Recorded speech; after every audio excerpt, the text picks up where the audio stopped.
Good afternoon, whatever time it is. All right, so today's lecture might be a bit scuffed because here's my preview screen. It's a giant red cube, so I can't answer anything on Discord, because I can't see it. Cool. So today we're going to talk about thread implementation, which will help you a bit for Lab 3. Oh, yep.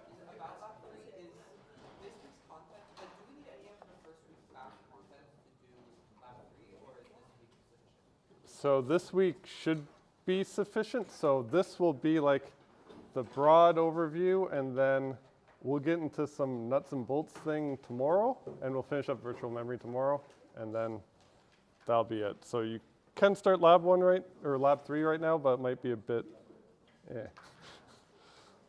we are supposed to start with the break? So by the end of like this week, so one of the parts of Lab 3 is to write your own little test case to help you, and then if you want to get an answer of like what should this value be at this point, I'm going to run it with my solution, and you would get to know. So you at least get to think about it, and you can think about it and write that without actually implementing anything.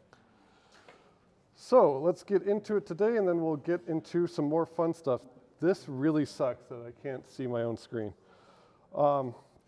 Okay, so before last time, we got into the weird situation where it printed in run twice. So I had to rack my brain for it because that shouldn't happen. And unlike what most people think is like, oh yeah, the system's broken, but it's not my code. It's clearly not my code, it's the system. This, I think, is actually broken in the C library because this actually never happened before. I updated and now it happens.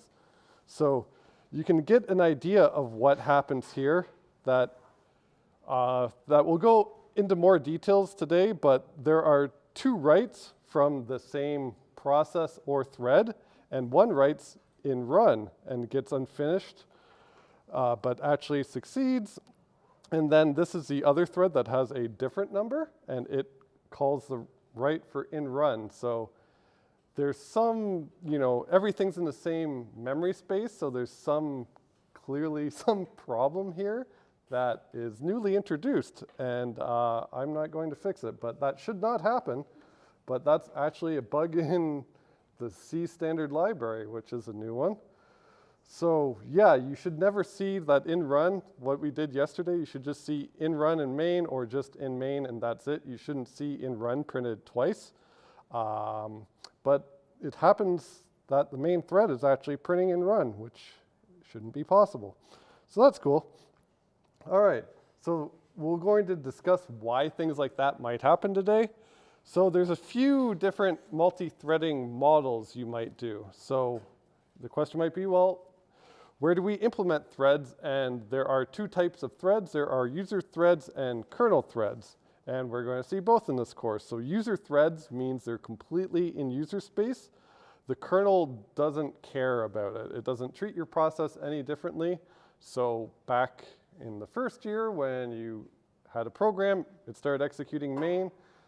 We now know that, hey, that's like one thread executing main, and it just goes through sequentially until it's eventually done, calls exit or returns from main, and that's the end of the process.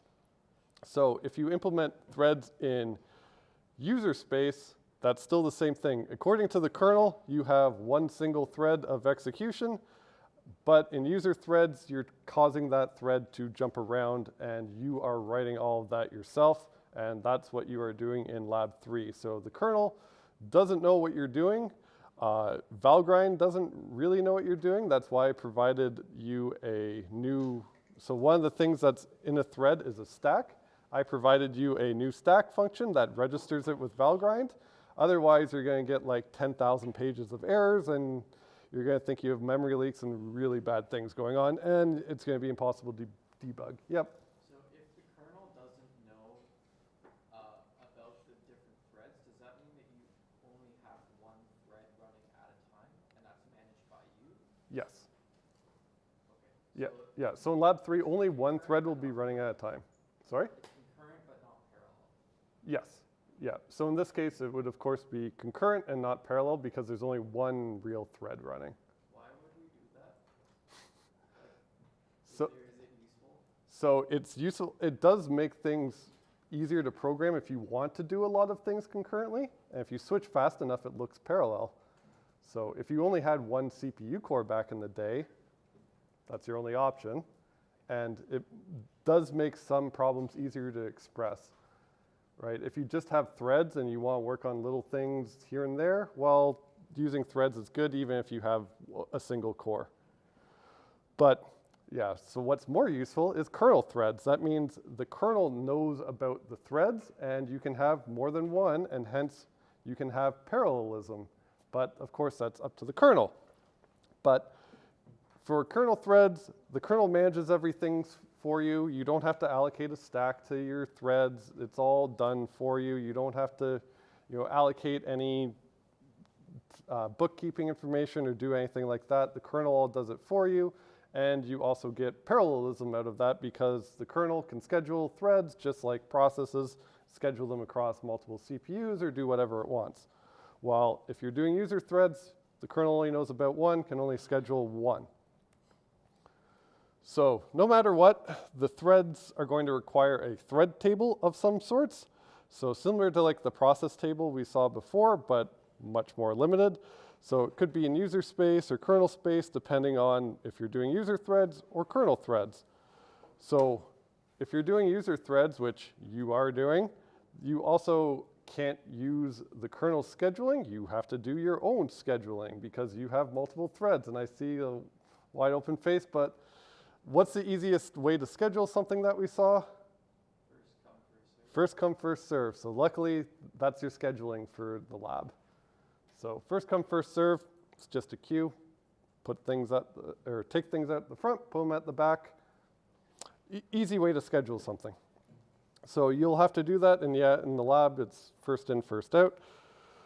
So in both of these models, though, your process can contain multiple threads. So what you want to do is try and avoid system calls, or you just let threads block everything. So if you have user threads, that means the kernel doesn't know anything special about them. They're going to be really fast to create and destroy because you don't have to do a system call to create them. You just allocate a stack, allocate some space to maybe store some registers, allocate, some space to store status code, something like that. And there's no context switches that are that heavy. You do them all. All the context switches involved is just swapping some registers, and that's it. But the big drawback is, well, if one thread blocks, so if one of your user threads calls something like write or read or something like that, the kernel is not going to know about any of your other user threads, and that whole process is going to be blocked, and you can't execute any other threads that you might want, which clearly isn't that good because one of the points of threads is to juggle multiple things. So if one thing's waiting on I/O or something like that, ideally you'd just like to start executing something else. But if you have pure user threads, the kernel doesn't know any better. It thinks you just have one thread and it's blocked, so it can't do anything. And then there's the opposite for kernel level threads. Well, the kernel knows about them, but it's going to be slower. It's going to involve at least a system call, even if it does the same thing. System calls are much slower because, again, it has to transition the CPU from user space to kernel space. And now we know that the situation is probably a bit more complicated than that, too, because the kernel is using memory and your process is using memory. And your process has page tables, and the kernel would also have to manage its own page tables and find out a way to swap those in without screwing up your program and do all sorts of fun stuff. So context switching is actually fairly involved.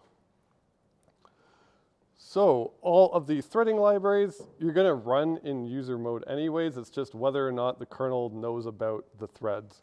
So the thread library is going to map user threads to kernel threads. So there's two main models. So there's many to one, which means all of the threads in your user thread map exactly to one kernel thread, which is like that main thread. And then the kernel only sees one process that has one thread, and that's it. The way to actually properly support kernel threads is your threading library would be something called one-to-one. That means every thread you create in the library maps directly to one kernel thread. So for every thread you create, the kernel actually knows about it, and the kernel handles everything aside from a little bit of bookkeeping in that library that says, hey, which threads do you have? And then there's some other models if you want to like try and pick the best of both worlds, many to many, where you map some user threads, like multiple user threads, to the same kernel thread to try and get rid of that overhead of system calls when you don't need it. And the idea here is that, well, if I have only an 8-core machine, well, only 8 things can run in parallel. So if they're really expensive to create, I'll just create 8 kernel threads, and then I'll put like thousands of user threads on top of them. But turns out that's actually hard to do.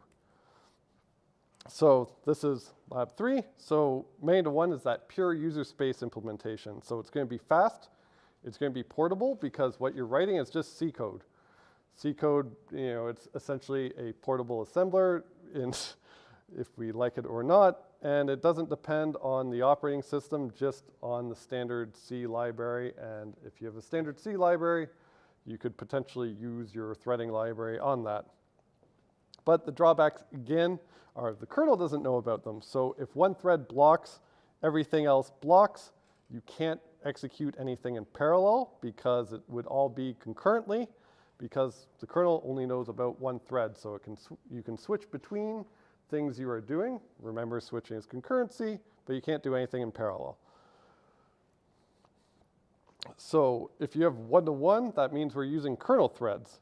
And there's just a thin wrapper around system calls just to make it easier to use, provide that layer of abstraction that we all know and love, so we don't have to actually do the system calls ourselves. And this way, you can exploit the full parallelism of your machine. Doesn't matter if you have like an 8-core machine, 4-core machine, or you're on a beefy server and have like 128 cores. As long as you have a good kernel, then it will try and run everything that you throw at it in parallel as fast as possible. But you do, have that slower system call interface, and if you call this a drawback, you do lose some control. So now you are at the mercy of the scheduler, and you don't know exactly what it's going to do. It could change from day to day, it could change from update to update. You don't know. While if you do your own library and you control the scheduler, well, you can make it do whatever you want. You could make it, you could say, hey, give this thread most of the runtime. You could do whatever you want. But typically, this is the actual implementation used, and this is the implementation for P threads on Linux. So they do one-to-one, so every P thread you create is a kernel thread, and they can all run in parallel or, of course, concurrently. So many-to-many is that hybrid approach, and the idea, again, more user-level threads than kernel-level threads, since they're more expensive to create, and you cap the number of kernel threads to the number you run in parallel, or maybe a few more than that, just to give some leeway in case one gets blocked for whatever reason. And that way, you get the most out of all your multiple CPUs and reduce the number of system calls. But you can imagine this might lead to a complicated thread library, because you still have that fundamental problem that if one of the kernel threads blocks, well, it gets blocked and no other user thread that's using that kernel thread could execute. So you might even get super unlucky where all the other ones scheduled on free kernel threads can't actually execute because they're all waiting on the one that's all blocked. So then if you want to solve that problem, then you have to go to that scheduling idea of stealing work from one. But again, this is in user space, so you can't really do that. And it's just going to be super complicated, and basically we're just stealing ideas from the kernel anyways. So you may as well just give up and just use the kernel implementation instead of doing this. This was trendy in I don't know, the 80s or the 90s or something like that, and then they just gave up because it produced way too many problems. And also, it would also be, if you think debugging now is bad, think about debugging for that, where oh yeah, sometimes just my whole program just halts if this thread happens to get scheduled on this kernel thread, and yeah, it's a complete disaster. So if you thought lab 2 was bad, the real world debugging of that would just be an absolute nightmare. If I really hated you guys, I would say go implement one of these and like, yeah. And then I'll see you all here again next year. So luckily it will be, you are not doing that. So now also the idea of even having kernel threads complicates the kernel a lot, because remember, all the threads are running within a process, which is like within the same address space. So now we get a lot of problems. And there's also questions about how they interact with different system calls now that we already saw. So if we have a process that has 8 threads, and then one of the threads calls fork, what the hell should happen in that case? Well, there's lots of things that could happen. You could create an exact copy of the process, including all the threads, and one of the threads would have called fork, but you have no idea what the state of all the other threads would be, what they're executing, or even what they're doing. And that could get really out of hand, especially if you have like thousands of threads. So what Linux does, if you fork in a process that has multiple kernel threads, is it will copy the thread that called the fork into the new process, and your new process, again, will only have exactly one thread in it. And it's a copy of whatever called it. And the rest of the things applies. It would have its own independent address space, which looks like a copy at the time of the fork.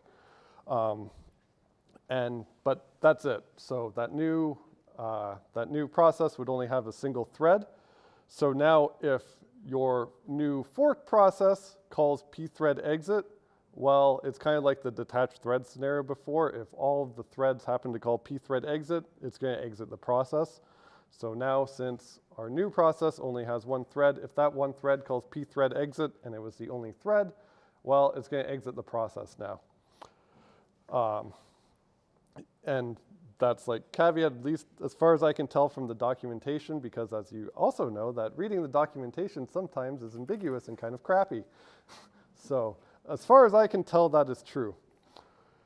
And then there's also another complication of like, well, if one thread is calling fork, then you don't know what all the other threads are doing. Say you have 8. So 7 threads could be monkeying with memory all at the time of the fork, and you don't know exactly if there's going to be like a consistent state after you fork. So if you want to control that, which is a nightmare to debug as well, and I've never seen, there's a function called pthread at fork that registers a function that will run whenever a single thread calls fork, which tries to stop all of them and then make memory consistent, so that when it can fork, you know, it's not forked. Yeah. But we're not going to cover that in that course, but you should know that that's like a real big complication and pretty much impossible to get right. Then there's another complication of signals, since we all love signals. So since we all love signals, well, it was bad enough when we had one process with one thread. So now, what happens if you send a signal to a process with 8 threads? Which thread should receive the signal? Should it be the main thread? Should it be all of them? Should it be whatever one's the least busy? What should it be? Well, in Linux, they just make your life difficult. They say that if you have multiple threads, a signal will arrive on exactly one of them, and it will just be random what it is. And it can change from signal to signal, swap between threads, and then run that signal handler in that thread. And that makes your life a lot more difficult too, because now everything's running concurrently. Multiple signal handlers could be running also in parallel in different threads, depending on how unlucky you got.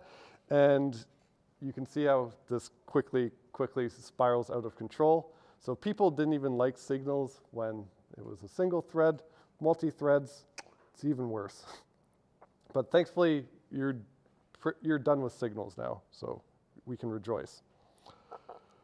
All right, so there's also some other techniques that you might see that tries to use all the best things that you would get out of a many-to-many thread library implementation without actually doing a full-blown library that tries to do something more complicated, and that's something called a thread pool.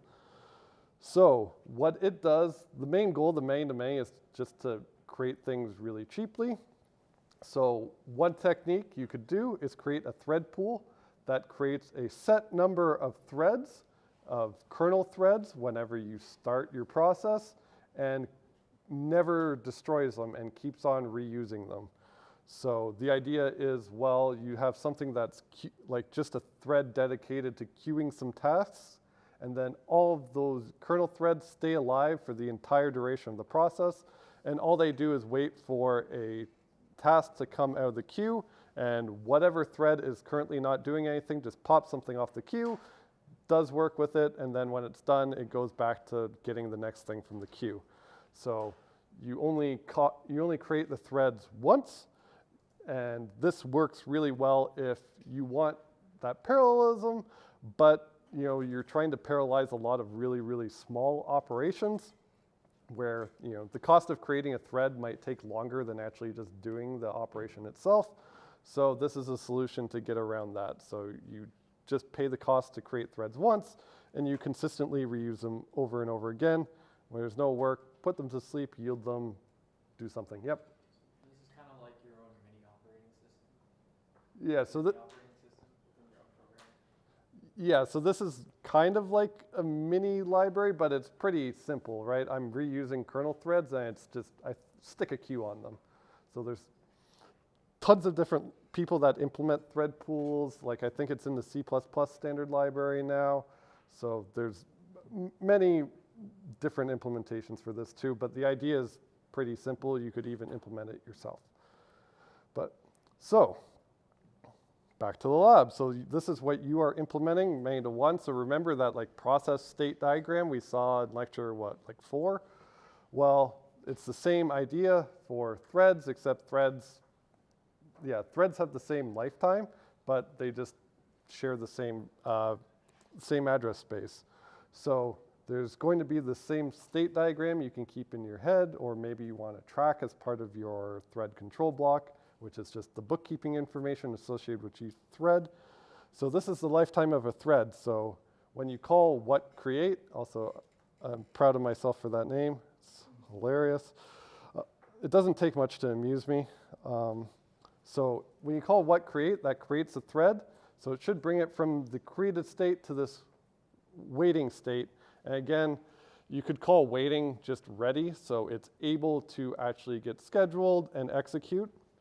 So this waiting state would be all of the threads that are currently able to execute, and this is likely, you would implement this as just your FIFO queue. So just a giant queue.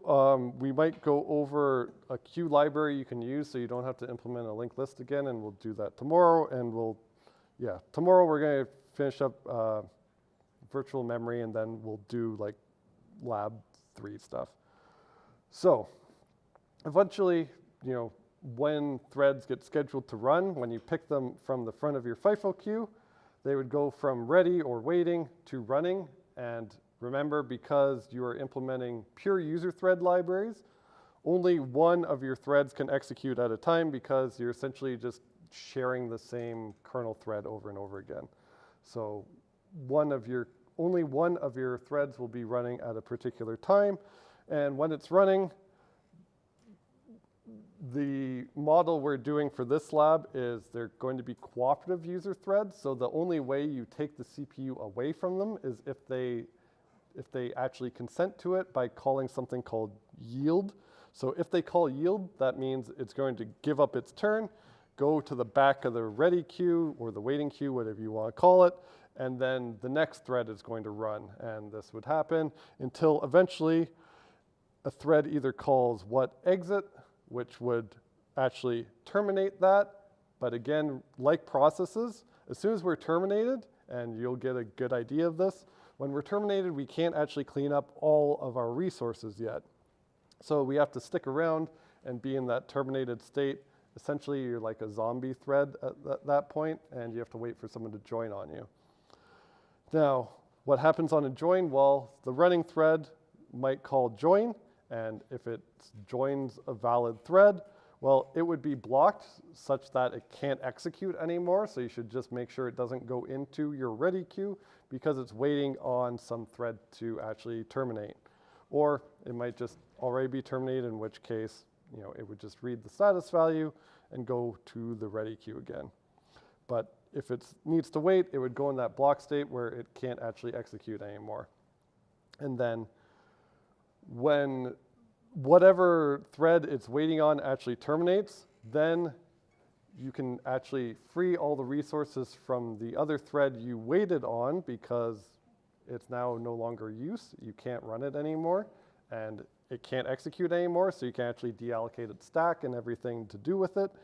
And then you can read its status code and actually return from join by just putting yourself back into the ready queue. And then eventually you would get scheduled again. All right, any quick questions about that or clarifications if people have already read Lab 3? Well, that's the basic idea. Okay, some people might not have read it, which is fine. But yeah, so your scheduler can just be round robin, just a straight FIFO queue. You just create a queue or a list, run the thread at the front, and when it yields, throw it to the back, pick the thread up from the front, and that's it. And in this lab, you'll have to do the context switch. And remember, that's like just saving and swapping registers. Thankfully, there's a library for that, which will make your life much easier, so you won't have to play with the registers. We might see what you would have to do if you have to implement that library, because it's a bit more difficult, but there's a library that I'll show you how to use if you haven't read the lab yet tomorrow that will actually swap all the registers for you. And this is going to be, again, like I said, cooperative threads, so they have to be nice.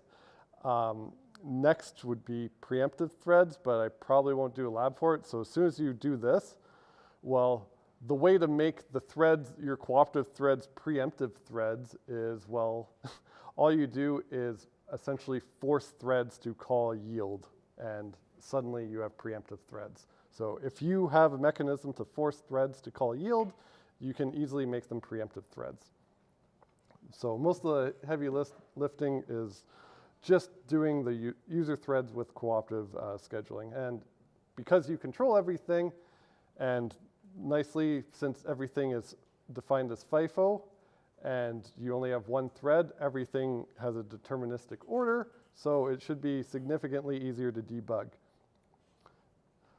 So this is going to be our next complication that carries us into after the reading week.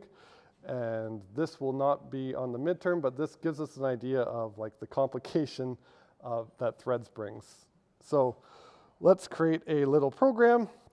All it's going to do is create 8 threads, and it's going to do something fairly simple. So each thread is going to increment the same variable 10,000 times.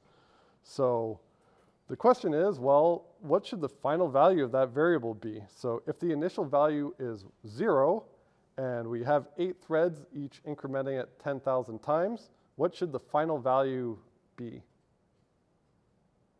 Yeah? 80,000, right? Yep. What happens if 2 threads start incrementing at the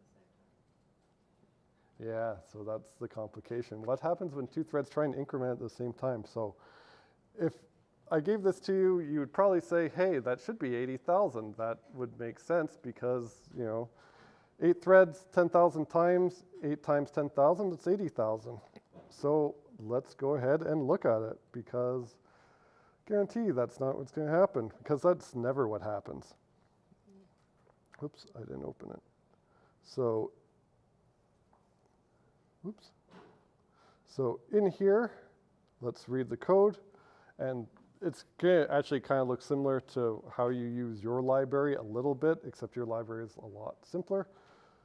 So what we're going to do is we're going to allocate a bunch of threads just on the stack. So an array of num threads. In this case, num threads is 8. And then we're going to just declare an I, and then we're going to have a for loop that executes 8 times that creates all 8 threads. So remember, this is what the signature looks like. So the first argument to pthread creates a pointer to the thread. Thankfully, in your library, all you do is give it a function, so yours is a lot simpler. Then some attributes that we don't use, and then the function to run in the thread, which that's all you're going to do in Lab 3. So when you create a thread, it's going to have a function that should run whenever you start executing that thread. And then an argument, which I'm not going to give it because I don't care. And then this is our main thread, so it creates 8 threads. So if it wants to actually properly wait and make sure all of them are finished and also clean up all the resources, well, it should essentially call wait, or in the thread case, it's called join. So we'll create 8 threads. They start executing whenever the hell they feel like it, and we're going to wait for them all to finish by calling join on all 8 of them again. Now, we're going to print out the value of a counter, and all the counter is this essentially global variable that starts at 0. And then this is what each thread runs. So each thread will declare its own I, and then in this for loop, it will execute 10,000 times, and all it will do is increment the counter, and that's it. So we think it would be 80,000, so let's go ahead and test that. So if I execute that, 75,614, which is kind of close.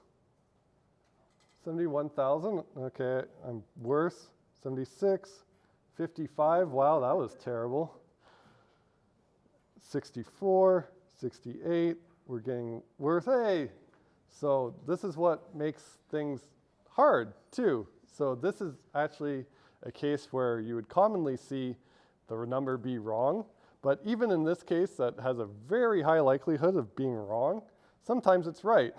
So, you know, if that happened to be my first run and I'm like, yeah, I'm done testing, everything works perfectly, yeah, that's probably not going to fly. So I got 80,000 once, but now I ran it again, I got 42, which is awful. So this would probably be a bad idea, especially if this was something that was like computing your grades or something like that. So yeah, just sorry, you get a 60% now. I don't know what happened. Yeah.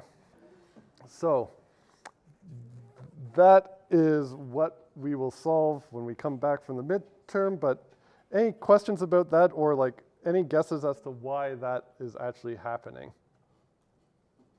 Yeah. I think sometimes the threads read their like initial value before the previous thread like increments it. Yeah. All reading the value and incrementing it to the same value at the same time.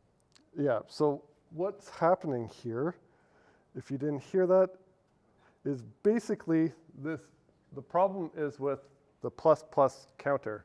So it's a global variable, so if you actually like disassemble this program or remember assembly or maybe not remember assembly, well, all this will actually do is, let's go back. That plus plus counter is actually, well, counter lives at some memory address. So let's just call it, I don't know, let's call it beef. So it's at like some address, and that's where counter lives. And then at there is going to be, you know, our 4 bytes, which would be 0, or which would start at 0. So when you use plus plus counter, what actually happens on each CPU core is, well, it will read that address from memory, like the value of that address at memory, into, you know, some register. And remember, all the registers are going to be local to a core. So this is what happens on a core. Memory shared, but registers are personal.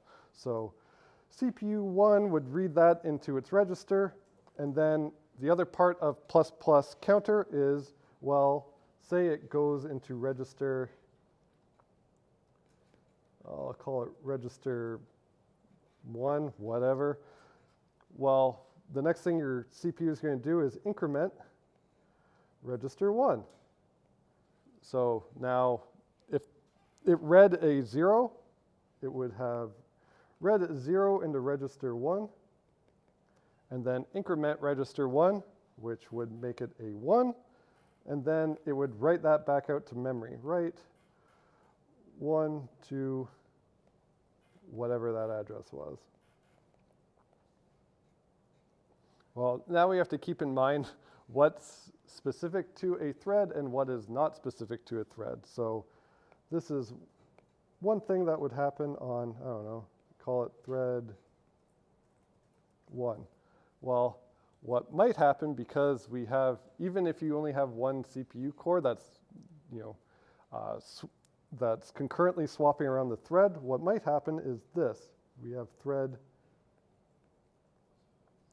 2, and it would want to do the same thing. So it would read the address of beef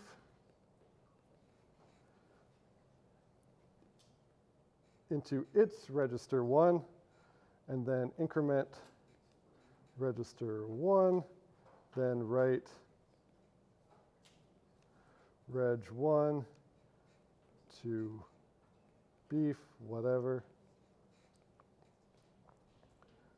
So if these were our only two threads and they both just incremented once, well, because things can happen concurrently, it can switch back and forth now.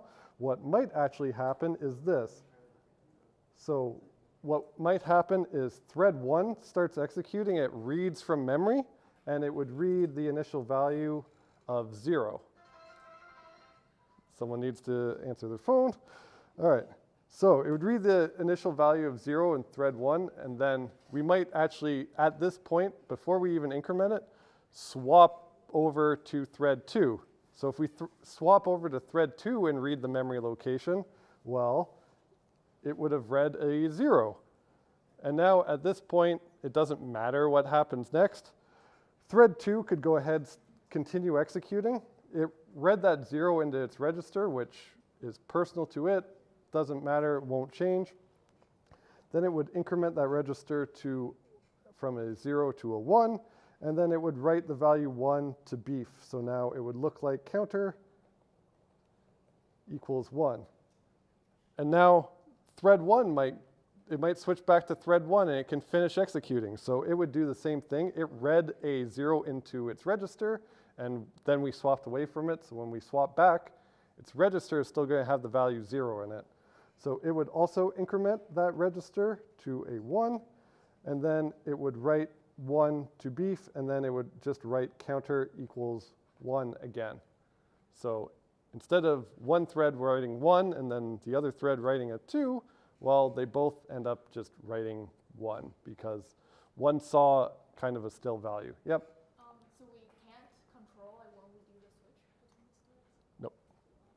Yeah, so the problem here is, well, I can't control when any switches happen, and if you can't control it, then you have to argue about all of them for correctness. Yep. Why can't we like lock them like one thread from editing, like for it to wait until like one thread is done with like editing the variable and then start editing it? Yeah, so what we would like to happen is like prevent any switching from happening, right? So like if something is about to read, it should be able to finish its write before it switches. And we don't know how to do that. That is a possible thing to do, but you actually have to identify things like this and actually prevent things. And we'll see how to prevent it after reading week. So there is a way to prevent it, but the first thing you want is you want switching to happen, because if switching can happen, well, it could also run in parallel.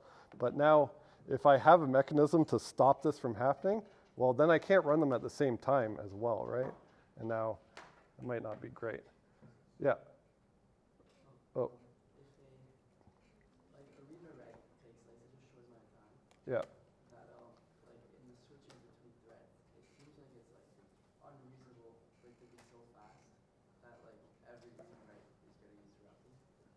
Yeah. So Yeah, so that's a good point. And are you trying to connect that back to like the numbers I see here? To get like 40,000, Yeah. you couldn't even get 2 reads in a row before switching threads, which seems a little excessive. Yeah, so the numbers here, well, it also seems like if you're being interrupted that much, it seems like it would be almost impossible to get that, right? Like 80,000, if say you have like a 50-50 shot of getting interrupted after a read, then there's no way I want to coin flip like 80,000 times.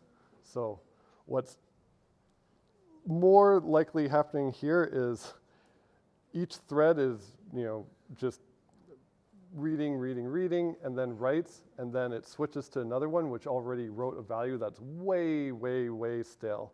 So what could happen, if we go back here, if threads ran for a long time, say we were at the stage where, we were at like 20,000, and say this thread read like 20,000, and then got interrupted here. So it needs to do the rest of this. And then say we only have a single core just to make things easier. Well, this thread here could have executed. What the hell? Could execute, read 20,000, write 20,001. And because we have like, it probably has a big time slice, it might get all the way up to like, it might even finish. It might get all the way up to like 30,000. And then eventually this writes out 30,000. But yeah, and then it would switch back to the original thread, which still has the 20,000, and it would just obliterate everything. Right, so that's why we have gigantic kind of variances in the number too, because each thread's doing a lot of things, and likely being unlucky just wipes out a bunch of incrementing, which is why less of them happen, which is why sometimes I see 80,000. Yeah. If you use the volatile keyword, would that help? Or is that not for this? Let's see. So, yeah, there's a lot of interesting things we can ask here. So for volatile, for what? Counter. Static, like that? Yeah. All right.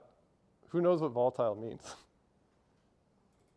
Or is it just one of those C keywords that, what's volatile mean? I've seen it used for like interrupts in Arduino programs. So if you get a pin interrupt, you update that variable, your main process can react to that change, even though it didn't do anything. That's my understanding. Kind of. So let's see if some magical C keyword will fix us. Nope. Yeah. Isn't it the atomic one that you want? Atomic variables can't be interrupted as they're being changed, right? Yeah, but C doesn't have atomic. Okay. That's called atomic. But yeah, we'll get into atomic stuff next one. But yeah, so in this case, volatile does nothing. I hopefully structured lab 3 in a way that you never have to use volatile, because it's kind of a mess and you don't know what it means. So what volatile means is, okay, if you have a normal program,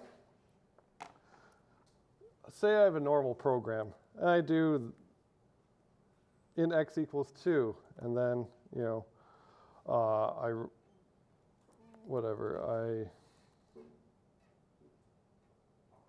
what's a good example?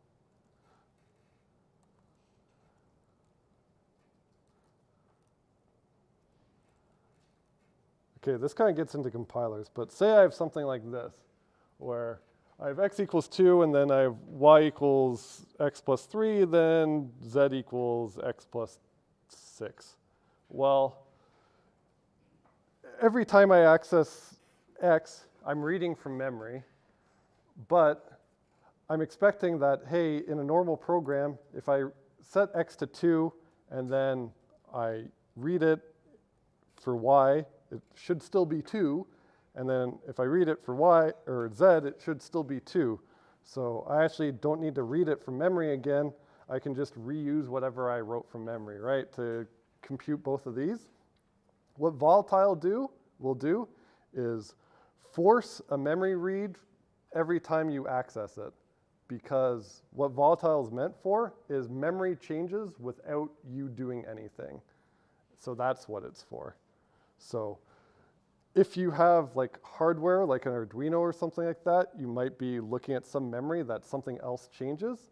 And this assumption that if I read X is 2 and I read it again, it'll still stay 2, that holds true for normal programs, but for like anything you don't control, it doesn't hold true. And that's what Volatile is for. So Volatile will force a memory read, which will, if you don't actually need it, will make your program slower, because if I was to optimize this, I only need to read X once, but if it had Volatile, I'd need to read it twice. So if you don't know what you're doing with Volatile, you'll probably just make things slower. And unless you're doing an Arduino thing, or please not Lab 3, you don't need to use Volatile. But I think with the things I'm letting you do in Lab 3, you don't need to use it. And I guess I didn't need to explain it, but I did. All right. Any other questions? So I think we have some extra time tomorrow. So tomorrow, going to wrap up that virtual memory lecture I left off on, and we can talk about Lab 3. So if you want to ask anything about Lab 3 or get an idea of how to do it, we'll go over that tomorrow. So just remember, poem for you. We're all in this together.